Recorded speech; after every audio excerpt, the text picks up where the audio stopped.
ಆತ್ಮೀಯ ವಿದ್ಯಾರ್ಥಿಗಳೇ, ಇವತ್ತಿನ ದಿವಸ ನಾವು ಮಾರ್ಚ್ ತಿಂಗಳಲ್ಲಿ ನಡೆಯುವಂತಹ ಮೂಡುಬಿದಿರೆ ಪರೀಕ್ಷೆ ಹಾಗೂ ಆದರ್ಶ ವಿದ್ಯಾಲಯ ಮತ್ತು ಅಲ್ಪಸಂಖ್ಯಾತರ ವಸತಿ ಶಾಲೆಗಳ ಪ್ರವೇಶ ಪರೀಕ್ಷೆಯ ಕನ್ನಡ ವಿಷಯದ ಮಾದರಿ ಪ್ರಶ್ನೆ ಪತ್ರಿಕೆಯನ್ನು ನೋಡ್ತಾ ಇದ್ದೀವಿ.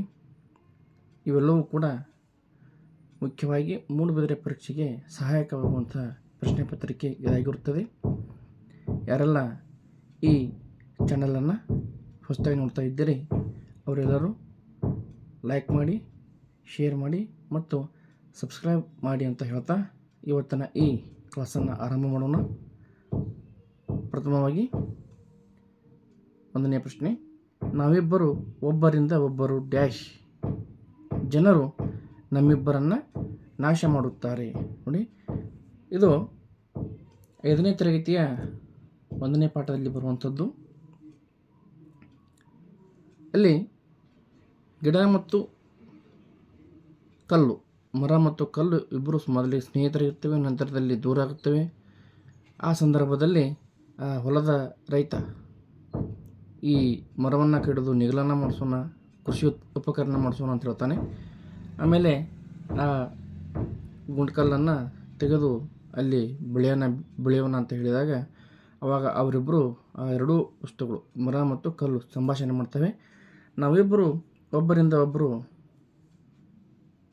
ಡ್ಯಾಶ್ ಆದಾಗ ಜನರು ನಮ್ಮಿಬ್ಬರನ್ನು ನಾಶ ಮಾಡ್ತಂದ ಹತ್ತಿರವಾಗಿದ್ದರೆ, ದೂರವಾಗಿದ್ದರೆ ಅಥವಾ ಸಮೀಪದಲ್ಲಿದ್ದರೆ ಅಥವಾ ಬಾಳಿದರೆ ಅನ್ನುವಂಥದ್ದು. ಇಲ್ಲಿ ಸರಿಯಾದಂಥ ಉತ್ತರ ಯಾವುದು ಅಂದಾಗ ದೂರವಾಗಿದ್ದರೆ, ನಾವಿಬ್ಬರು ದೂರವಾಗಿ ಇದ್ದೀವಿ ಅಂದರೆ ಜನರು ನಮ್ಮನ್ನು ಏನು ಮಾಡ್ತಾರೆ, ನಾಶ ಮಾಡ್ತಾರೆ. ಹಾಗಾಗಿ ನಾವಿಬ್ಬರು ಒಟ್ಟಾಗಿ ಇರೋಣ ಅನ್ನೋ ಸಂದೇಶವನ್ನು ಕೊಡ್ತವೆ. ನೆಕ್ಸ್ಟ್ ಪ್ರಶ್ನೆ ಸಂಖ್ಯೆ 2, ಮಲಿನ ನದಿಯು ಮನುಷ್ಯರ ಜೀವಕ್ಕೆ ಏನಾಗುತ್ತದೆ? ಮಲಿನ ನದಿಯು ಮನುಷ್ಯರ ಜೀವಕ್ಕೆ ಏನಾಗುತ್ತದೆ ಅಂದಾಗ ಉಪಕಾರಿ, ಅಪಾಯಕಾರಿ, ಸಹಕಾರಿ ಮತ್ತು ದೌರ್ಜನ್ಯ. ಹೀಗಾಗಿ ಅಪಾಯಕಾರಿ ಎನ್ನುವಂಥದ್ದು ಪ್ರಮುಖ ಉತ್ತರ ಆಗುತ್ತದೆ. ನೆಕ್ಸ್ಟ್ ಕ್ವೆಶ್ಚನ್ ನಂಬರ್ 3,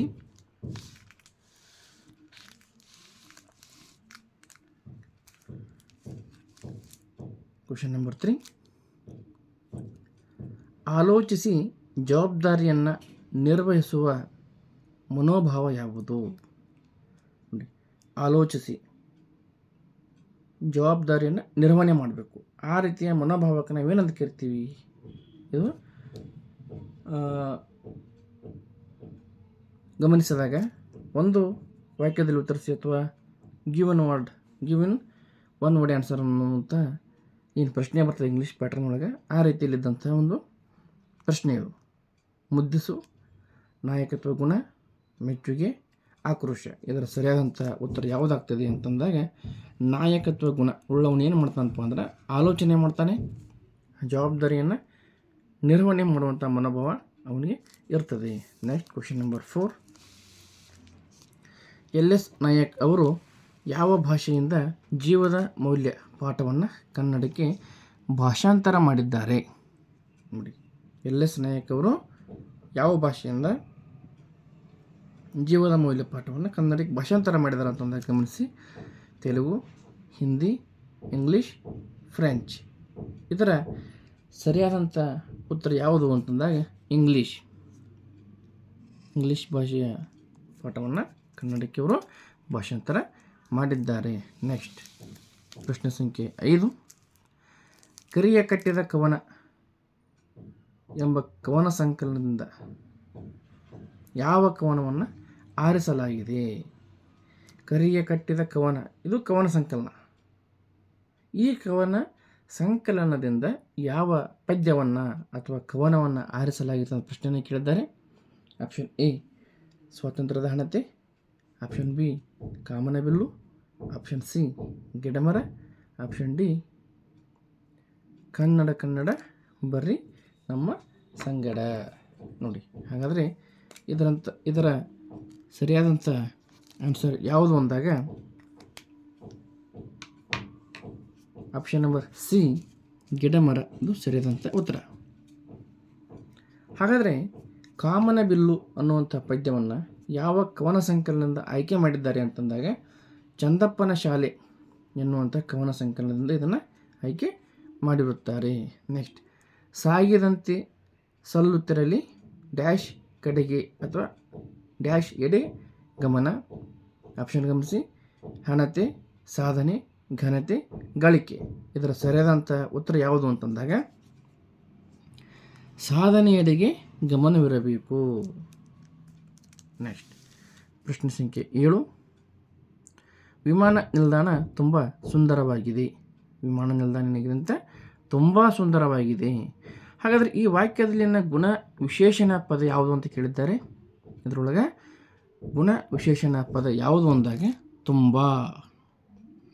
ತುಂಬ ಅನ್ನುವಂಥದ್ದು ಇದು ಗುಣ ವಿಶೇಷಣ ಪದವಾಗಿದೆ. ನೆಕ್ಸ್ಟ್, ಪ್ರಶ್ನೆ ಸಂಖ್ಯೆ 8.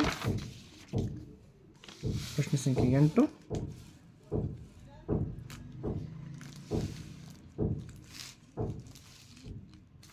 ಕೊಡದೆ ಡ್ಯಾಶ್ ಎನಿಸಿಕೊಂಬುದು ಮುಡಿ ಇಲ್ಲದ ಶೃಂಗಾರ.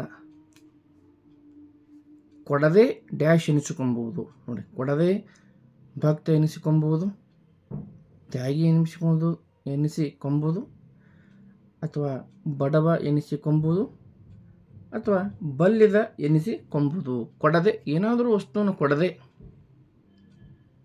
ಅವನು ತ್ಯಾಗಿ ಎನಿಸಿಕೊಂಡ ಅಂತಂದಾಗ ಅದು ಮುಡಿ ಇಲ್ಲದ ಶೃಂಗಾರ. ಮುಡಿ ಇಲ್ಲದವರು ಶೃಂಗಾರ ಮಾಡಿದಂತೆ, ಹಾಗೆ ಮುಡಿ ಇಲ್ಲದ ಶೃಂಗಾರ ಅದಾಗುತ್ತದೆ. ಬಡವ ಪದದ ವಿರುದ್ಧ ಪದ ಬಲ್ಲಿದ. ಬಲ್ಲಿದ ಅಂದರೆ ಶ್ರೀಮಂತ, ಬಡವ ಅಂದರೆ ಬಡವ. ಬಡವ ಅಂದರೆ ಏನು ಇಲ್ಲದ ಸ್ಥಿತಿ. ನೆಕ್ಸ್ಟ್, ಪ್ರಶ್ನೆ ಸಂಖ್ಯೆ 9. ಆಡಿಸು. ಈ ಪದವನ್ನು ಬಿಡಿಸಿ ಬರೆ. ಪದವನ್ನು ಬಿಡಿಸಿ ಬರೆದಾಗ ಅದು ಪೂರ್ವ ಪದ ಮತ್ತು ಉತ್ತರ ಪದ ಹೋಗುತ್ತದೆ. ಹಾಗಾದರೆ ಪೂರ್ವ ಪದದಲ್ಲಿ ಯಾವುದು ಬರ್ತದೆ, ಉತ್ತರ ಪದದಲ್ಲಿ ಯಾವುದು ಬರ್ತದೆ ಗಮನಿಸಿ.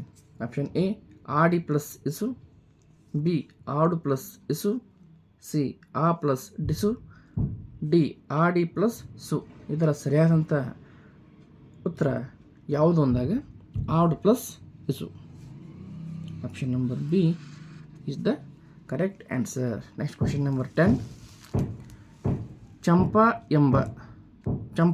ಎಂಬ ಸಂಕ್ಷಿಪ್ತ ನಾಮದಿಂದ ಪ್ರಸಿದ್ಧರಾದ ಲೇಖಕರು ಯಾರು ಅಥವಾ ಕವಿಗಳು ಯಾರು, ಅದು ಪ್ರಸಿದ್ಧರಾದವರು ಯಾರು ಅಂತಂದಾಗ ಗಮನಿಸಿ. ಚಂದ್ರಶೇಖರ್ ಕಂಬಾರ್, ಚಂದ್ರಶೇಖರ್ ಪಾಟೀಲ್, ಕುವೆಂಪು, ದ ರಾ ಬೇಂದ್ರೆ. ಇದರ ಸರಿಯಾದಂಥ ಉತ್ತರ option number B Chandrashekhar Patil. Chandrashekhar Patil Champa ಎಂಬ ಸಂಕ್ಷಿಪ್ತ ನಾಮದಿಂದ ಇವರು ಪ್ರಸಿದ್ಧಿಯನ್ನು ಪಡೆದಿದ್ದಾರೆ. Next question number 11. ವಂದಿ ಮಾಗದರು ಪದದ ಅರ್ಥ. ವಂದಿ ಮಾಗದರು ಪದದ ಅರ್ಥ ಏನು ಅಂತ ಕೇಳಿದ್ದಾರೆ. ಆಪ್ಷನ್ ಎ ಪ್ರಜ್ಞಾವಧಾನಿ, ಬಿ ಶುಕ ಶಿಕ್ಷಣದ ಮಂತ್ರಿಗಳು, ಸಿ ಹೊಗಳು ಭಟ್ಟರು, ಡಿ ಮಹಾಪ್ರಭು. ಈ ಪ್ರಶ್ನೆಗೆ ಸರಿಯಾದಂಥ ಉತ್ತರ ವಂದಿ ಮಾಗದರು ಅಂತಂದಾಗ ರಾಜನ ಹಿಂದೆ ಮುಂದೆ ಇರುವಂತಹ ಹೊಗಳು ಭಟ್ಟರು. Option number C is the right answer. Next question number 12. ಅವರ ಜಾತಕ ಸಮೇತ ವಿವರಿಸಿ ಬಿಡುತ್ತಾಳೆ. ಈ ವಾಕ್ಯದಲ್ಲಿ ವಿವರಿಸುವ ಮಹಿಳೆ ಯಾರು? ನೋಡಿ, ಅವರ ಜಾತಕ ಸಮೇತ ವಿವರಣೆ ಕೊಡ್ತಾಳೆ ಅಂತ ಹೇಳ್ತಾ ಇದ್ದಾರೆ. ಹಾಗಾದರೆ ಆ ಮಹಿಳೆ ಯಾರು? ಆಪ್ಷನ್ ಗಮನಿಸಿ. ಕಲ್ಲಜ್ಜಿ, ಯಲ್ಲಜ್ಜಿ, ಸುಬ್ಬಜ್ಜಿ, ಮಲ್ಲಜ್ಜಿ. ಇದು ಮಲ್ಲಜ್ಜಿಯ ಮಳಿಗೆ ಅನ್ನುವಂಥ ಪಾಠದಲ್ಲಿ ಬಂದಂಥ ವಾಕ್ಯವಾಗಿದ್ದು, ಇಲ್ಲಿ ಮಲ್ಲಜ್ಜಿ ಏನು ಮಾಡ್ತಾಳಪ್ಪ ಅಂದರೆ ಊರಿನಲ್ಲಿ ಇದ್ದಂಥ ಜನರ ಜಾತಕ ಸಮೇತ ವಿವರಿಸಿ ಬಿಡುತ್ತಾಳೆ. ಪ್ರಶ್ನೆ ಸಂಖ್ಯೆ 13. ಜನರಲ್ ಜಿ ಬೇವೂರರು ಭಾರತದ ಭೂಸೇನೆಯ ಡ್ಯಾಶ್ನೆಯ ಮಹಾದಂಡ ನಾಯಕರಾಗಿದ್ದರು ಅಥವಾ ದಂಡ ನಾಯಕರಾದರು. ನೋಡಿರಿ, ಜನರಲ್ ಜಿ ಬೇವೂರರು ಭಾರತದ ಭೂಸೇನೆಯ ಮಹಾದಂಡ ನಾಯಕರಾಗಿದ್ದರು. ಹಾಗಾದರೆ ಎಷ್ಟನೇ ನಂಬರ್ನವರು? 1ನೇ ನಂಬರ್ದವರು ಜನರಲ್ ಕಾರ್ಯಪ್ಪ, ಕೊಡಗು ರಾಜ್ಯದವರು. ಹಾಗಾದರೆ ಜಿ ಬೇವೂರು ಕೂಡ ಇವರು ಕರ್ನಾಟಕದವರೇ, ಇವರು ಕೂಡ ಮಹಾದಂಡ ನಾಯಕರಾಗಿದ್ದರು. ಹಾಗಾದರೆ ಎಷ್ಟನೇ ನಂಬರ್ನವರು? ನೋಡಿ, 7ನೇ, 8ನೇ, 9ನೇ, 10ನೆಯ. ಇದರ ಸರಿಯಾದಂಥ ಉತ್ತರ 9ನೆಯ. ಜಿ ಬೇವೂರವರು ಭಾರತದ ಭೂಸೇನೆಯ 9ನೆಯ ಮಹಾದಂಡ ನಾಯಕರಾಗಿದ್ದರು. ಪ್ರಶ್ನೆ ಸಂಖ್ಯೆ 14. ರಾಗಪ್ಪ ಯಾವ ಯುದ್ಧದಲ್ಲಿ ತೋರಿದ ಅಪ್ರತಿಮ ಶೌರ್ಯದಿಂದ 1000 ಒಂಟೆ ಸರದಾರ ಎಂಬ ಬಿರುದನ್ನು ಪಡೆದಿದ್ದರು? ನೋಡಿ, ರಾಗಪ್ಪ ಅಂದ್ರೆ ಸಂಗೊಳ್ಳಿ ರಾಯಣ್ಣನ ಅಜ್ಜ. ಇವರು ಒಂದು ಯುದ್ಧವನ್ನು ಮಾಡ್ತಾರೆ. ಆ ಯುದ್ಧದೊಳಗೆ ಗೆದ್ದು ತೋರಿದಂಥ ಅಪ್ರತಿಮ ಶೌರ್ಯದಿಂದ ಅವರಿಗೊಂದು ಬಿರುದನ್ನು ಕೂಡ ಕೊಡ್ತಾರೆ, 1000 ಒಂಟೆ ಸರದಾರ ಅಂತೇಳಿ. ಹಾಗಾದರೆ ಯುದ್ಧ ಯಾವುದು ಅಂದಾಗ ಗೆರಿಲ್ಲಾ ಯುದ್ಧ, ಕೂಟ ಯುದ್ಧ, ಚೆನ್ನಗಿ ಕೋವಾಡ ಯುದ್ಧ, ಆಪ್ಷನ್ ನಂಬರ್ ಡಿ ಮಲ್ಲ ಯುದ್ಧ. ನೋಡಿ, ಇದರ ಸರಿಯಾದಂಥ ಉತ್ತರ ಚೆನ್ನಗಿ ಕೋವಾಡ. Option number C is the right answer. ಈ ಗೆರಿಲ್ಲಾ ಯುದ್ಧ ಮತ್ತು ಕೂಟ ಯುದ್ಧ ಇವೆಲ್ಲವೂ ಕೂಡ ಸಂಗೊಳ್ಳಿ ರಾಯಣ್ಣ ಬಳಕೆ ಮಾಡಿದಂಥ ಯುದ್ಧದ ಕಲೆಗಳು. ಇವೆಲ್ಲವೂ ಕೂಡ 2 ಯುದ್ಧ ಕಲೆ. ಮಲ್ಲ ಯುದ್ಧನೂ ಕೂಡ ಒಂದು ರೀತಿಯಲ್ಲಿ ಕುಸ್ತಿನ ಮಲ್ಲ ಯುದ್ಧ ಅಂತ ಕರಿತೀವಿ. ಅದು ಕೂಡ ಅಲ್ಲಿ ಒಬ್ಬ ವ್ಯಕ್ತಿ ಶಕ್ತಿವಂತನಾಗಲಿಕ್ಕೆ ಸಹಾಯ ಮಾಡುವಂಥ ಒಂದು ವ್ಯಾಯಾಮದ ಕ್ರಮವಾಗಿದೆ. ನೆಕ್ಸ್ಟ್ ಪ್ರಶ್ನೆ ಸಂಖ್ಯೆ 15. ಕರಡಿಯ ಕುಣಿತಕ್ಕಿಂತ ಯಾರ ಬುದ್ಧಿಯ ಕುಣಿತ ಮಿಗಿಲಾದುದು? ನೋಡಿ, ಪ್ರಶ್ನೆ ಸಂಖ್ಯೆ 15. ಕರಡಿಯ ಕುಣಿತಕ್ಕಿಂತ ಯಾರ ಬುದ್ಧಿಯ ಕುಣಿತ ಮಿಗಿಲಾದುದು ಅಂದಾಗ ಆಪ್ಷನ್ ಗಮನಿಸಿ.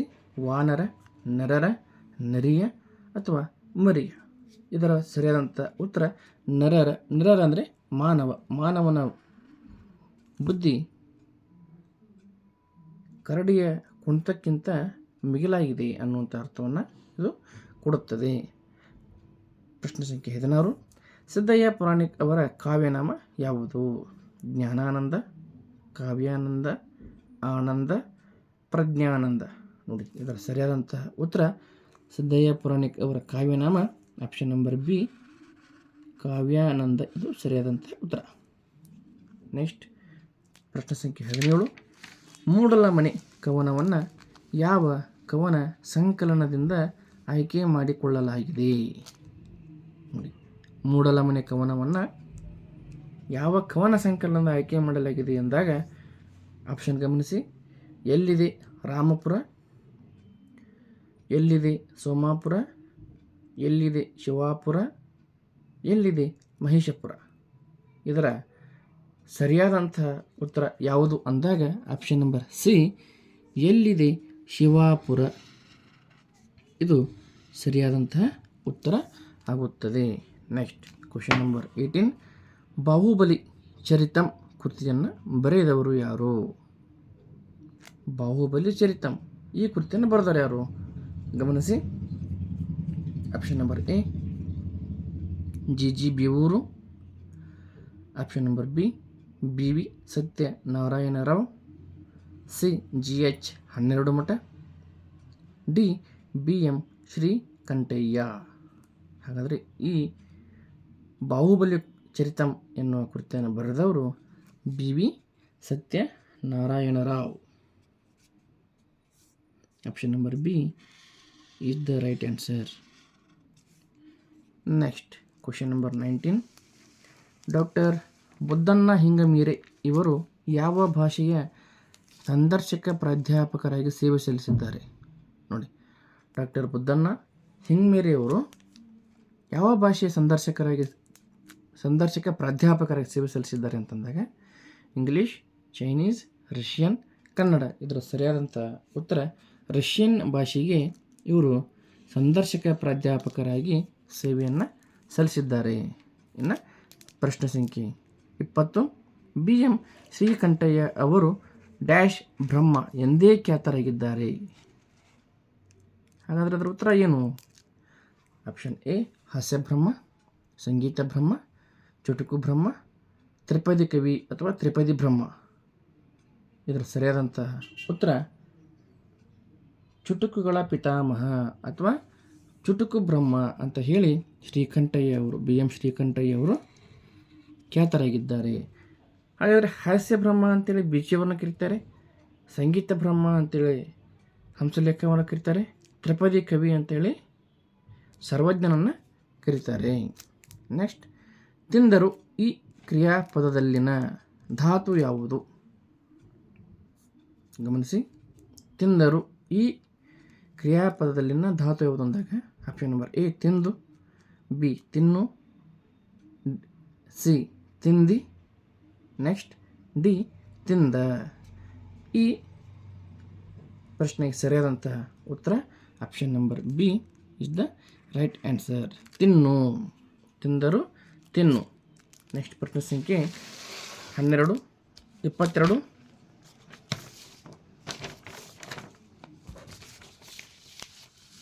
ಪ್ರಶ್ನೆ ಸಂಖ್ಯೆ 22.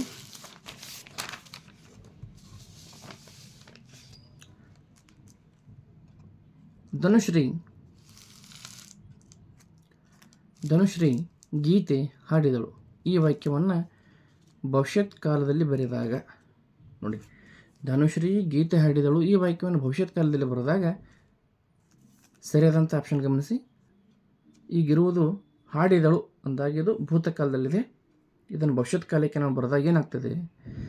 ಧನುಶ್ರೀ ಗೀತೆ ಹಾಡುತ್ತಾಳೆ, ಧನುಶ್ರೀ ಗೀತೆ ಹಾಡಿದ್ದಳು, ಧನುಶ್ರೀ ಗೀತೆ ಹಾಡುವಳು, ಧನುಶ್ರೀ ಗೀತೆ ಹಾಡುತ್ತಿದ್ದಾಳೆ.